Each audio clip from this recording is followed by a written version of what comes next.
Hey guys, how's it going? This is Rich from the Lifted Off-Road Shop. Today I'm working on the rear track bar of my Jeep. As you can see, I've got it hanging up. I'm painting it my signature green color. I wonder if any other company has this color. That's a good question. But yeah, that's the color. It matches my cards and other stuff I've been doing. I've been painting everything that color. And this is a rear track bar. I got it cleaned up. I had to push out. I had to get the original bushings pressed out.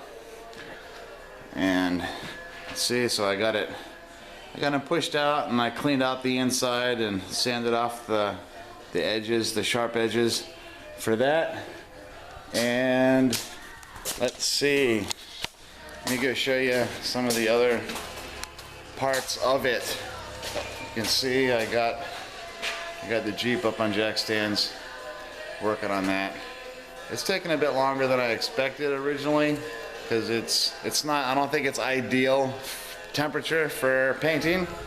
So the painting's taking a bit longer than I anticipated. But let's see if I can get over here and show you guys. So these are the original bushings. Well, that's one of the sleeves that came out of it, and that's one of the other bushings. This is the other one. There was a significant amount of play in those, so I'm replacing those. These are the pins that went in the middle of them. So what you do is you push these pins out. You push the, I don't know what you'd call them, pins or something. You push those out, and it makes the rubber part easier to get out. There's the other one over here. So I got those out, and this one actually came apart as one piece, whereas this one, the rubber came out, and I had to put extra work into getting this off. See, I tried to cut some notches in there to maybe loosen up some of the tension, I guess, and I ended up, you can see it better. I don't know how well you can see that, but you can kind of see that edge in there that I cut through a little bit. No, there it is. You can see that. I ended up not cutting it all the way through because I didn't want to cut into the actual track bar itself. But I got it out. That's the important thing. What I ended up doing was, because this only goes in one way, you can kind of see that lip right there. It goes in one way. What I did was I put the track bar in the vise there, and I used this one. I set it on top of that, and I pushed it out that way, and it worked out pretty decent, I suppose. And what I used to do that was this set right here, which is an invaluable tool. This is a, let's see, it is the OTC, see if it'll get focused.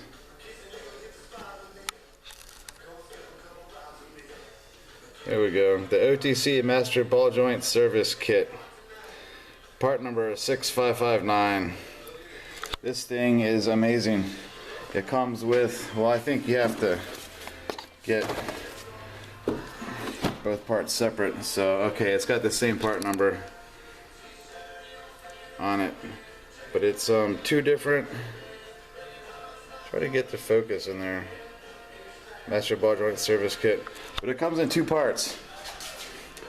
So with all kinds of adapters for just about every type of ball joint you can imagine. And it comes with a handy book, application guide that tells you which part to use, because all of these are numbered. It tells you which part to use for specific vehicles. I don't know if you can see that. Yeah, each one of these has a part number on it. That application guide tells you which part you need for different vehicles. And it's made for ball joints. But aside from ball joints, it works excellent as a press of all types. As you can see, it's got all kinds of adapters in there for all sorts of different applications. What is that? That's some dirt or something. But yeah, it's got all sorts of adapters in there for all sorts of applications, and I have used it for much more than just ball joints. And it was definitely worth the money. Like I said, I've used it for all sorts of different stuff. I've used it for control arm bushings. Of course, I've used it for a couple ball joint jobs. I've used it for my track bar bushings. What else? Oh, I've used it for other stuff too. I just can't remember off the top of my head. But yeah, that's definitely a kit worth getting. It is, see if I can show it to you again. If you're interested, the OTC Master Ball Joint Service Kit, part number 6559. It comes with just about everything you need to do ball joints. And the one thing I got it, I think it's this kit over here. It's specifically for trucks and SUVs and whatnot, and since I've got the Suburban and I work on Jeeps and 4x4s, I got this second part here. But you can get it, if you want to, you can get it with just this one, with just the C clamp and the basic kit. But I got the second one to go along with it for the trucks and SUVs. That is an excellent tool to have. So, what do I got here? I got the bushings, I got those pushed out, and the ones that I got to go to replace them is the Prothane,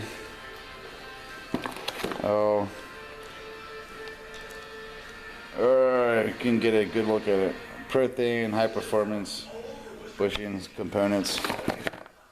So what you got these little, the red like urethane, polyurethane bushings. Those will just press into the holes. It comes with a little tube of grease that you put in there, and it's got new pins. So you push one on each side. Once you got those on, you put some grease on it, you stick that down in there and get that pressed in, and then you're ready to mount the track bar back. But I need to wait for the paint to dry, which, like I said, is taking longer than expected. So that's what I'm doing today. I'm working on the track bar of the Jeep. There's a better view of it, all jacked up in the air. And I was thinking about maybe welding that track bar relocation bracket in place instead of having to tighten and or replacing the bolts. That one bolt that seems to want to break off all the time. So I was thinking about actually welding it on there, but if I weld it on there, whenever I get a new lift, I might have to replace it. And I got my Bilstein shocks, the wheel spacer to make my wheels fit. The wheel spacers, they went on pretty simple. I think that's 1.5 inch, 1.25 inch wheel spacers. Those things work great. Haven't had any issues with them. When I installed them, I put some Loctite on the wheel studs to mount that in place, and then they've got the wheel on it. I haven't had any clearance issues with the 33. I think those are 33 12.5s. I know the 33s. I just don't remember the actual size. Yeah, 12.5s. 33 12.5s.